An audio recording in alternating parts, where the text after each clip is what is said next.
Hey guys, welcome to कहानी अब तक, जहां आपको मिलेंगी सुपर कूल एनिमेटेड कहानियां जो आपको फुल ऑन एंटरटेन करेंगी और साथ में कुछ लाइफ के इंपॉर्टेंट लेसन्स भी देंगे।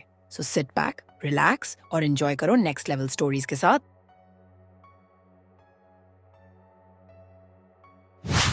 एक शाम प्राची टीवी पर सीरियल देख रही होती है। तभी उसकी सास वहां आती है। अरे सीरियल में तो ऐसे मग्न है जैसे आज रात का खाना पड़ोसी आकर बनाएंगे। मुझे पता ही नहीं था आपने अपने बेटे की शादी पड़ोस में भी की हुई है। हैं? मतलब? मतलब इस घर में सारा काम बहू ही करती है, आप तो सिर्फ खर्राटे मारती हैं। अच्छा जी, फिलहाल तो तुम आराम फरमा रही हो। चलो जाओ, ये मेरे टीवी देखने का समय है। आहा, इसीलिए मुझे भगाया जा रहा है। सॉरी, अब तो बिल्कुल नहीं जाऊंगी। प्राची की इस बात पर दोनों सास बहू के बीच टीवी रिमोट के पीछे बच्चों जैसे छीना झपटी शुरू हो जाती है, जिसके बीच श्लोक भी काम से घर वापस आ जाता है। आज मेरी चूहे बिल्ली की जोड़ी किस बात पर झगड़ रही है? अरे तेरे बीवी मुझे टीवी ही नहीं देखने दे रही। अरे तुम्हारी मम्मी मुझे खाना बनाने के लिए फोर्स कर रही है। अरे वाह, ऐसे बेतुके रीजन पर तो बच्चे भी झगड़ा नहीं करते। अरे मुझे कुछ मत बोल, सब इसने ही शुरू किया है। हाँ हाँ, जैसे आप तो बहुत दूध की धूली है ना। अरे बस, दोनों चुप। प्राची जाओ, खाने की तैयारी करो। और माँ तुम छोड़ो, तुम्हें क्या बोलूं, शांति से अपना सीरियल देखो। मुझे दोबारा लड़ने की आवाज सुनाई नहीं देनी चाहिए। ऐसा बोलकर श्लोक वहां से चला जाता है, जिसके पीछे पीछे प्राची भी कुछ न कुछ बड़बड़ाते हुए रसोई में चली जाती है। हाँ हाँ, सासू जी को तो कुछ बोलेंगे ही नहीं, बस मुझ पर ही हुक्म चलता है, खाना बनाओ, जैसे मैं इनके घर में खाना बनाने के लिए आई हूँ। इसी तरह शाम बीतती है और रात को श्लोक और प्राची की सास खाना खाकर सोने चले जाते हैं, लेकिन प्राची गुस्से में कुछ खाए बिना काम में ही लगी रहती है। इस घर में किसी को घंटा फिक्र नहीं पड़ता, मैं खाऊं या भूखी रहूं। प्राची कुछ देर के लिए रसोई से बाहर जाती है और जैसे ही वापस आती है तो वहां दूध का भरा ग्लास देखकर हैरान रह जाती है। फिक्र पूरी है, बस दिखाना नहीं है।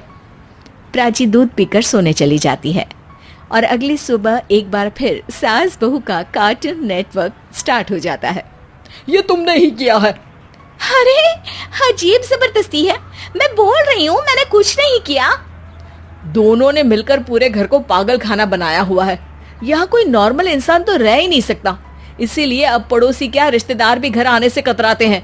और सुन बेटे, तू भी चंगा, तेरी माँ भी चंगी, तेरी बीवी भी चंगी, रिश्तेदार। हाँ जी, आपको नहीं पता क्या, गंगाधर ही शक्तिमान है, रिश्तेदार ही। हाँ हाँ, बस समझ गया। कभी जानवरों जैसे लड़ेंगी तो कभी जुगलबंदी करेंगी। भाई मैं आप दोनों के बीच में नहीं फंसना चाहता।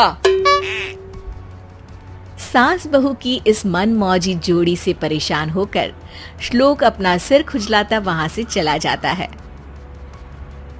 चलो अब मैं भी कीर्तन में जा रही हूँ। इस पर जैसे ही सास कमरे में अपना पर्स लेने जाती है तो वहां नाश्ते की प्लेट रखी देख मुस्कुराने लगती है और नाश्ता करके घर से बाहर निकलते हुए कुछ पैसे टेबल पर रख जाती है, जिसके कुछ देर बाद सिलेंडर वाला घर आता है। ओ मोरी मैया, मैं सिलेंडर के बारे में तो बिल्कुल भूल ही गई थी। घर खर्च के सारे पैसे भी मम्मी के पास है और श्लोक से बोला तो उल्टा 4 बात सुनाएंगे।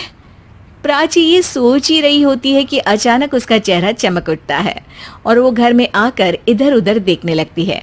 तभी उसकी नजर टेबल पर रखे पैसों पर पड़ती है, जिन्हें वो सिलेंडर वाले को दे देती है। ये सब श्लोक देख लेता है।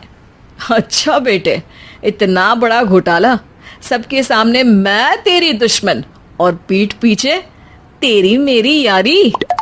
इस पर श्लोक एक प्लान बनाता है और शाम को सब एक साथ बैठे होने पर बोलने लगता है। माँ, तुम दोनों की बहुत लड़ाई होती है, इसलिए मैं सोच रहा हूँ कि प्राची को उसके घर छोड़ाऊं। इससे वो भी खुश रहेगी और तुम भी। अचानक श्लोक की ये बात सुनकर सास बहू शौक से उसकी तरफ देखती हैं। अरे ऐसे कैसे घर छोड़ाओगे, मुझे कहीं नहीं जाना। अरे तुमने बोला नहीं पर मैंने सुन लिया। तुम्हें मम्मी के साथ रहना अच्छा नहीं लगता, मुझे पता है। अरे वो अरे, जब बहू खुद कुछ काम बोले तो वो तुझे सुनता नहीं, और अब जो इसने बोला ही नहीं वो तू समझ गया। जब उसे नहीं जाना तो फिर जबरदस्ती क्यों कर रहा है?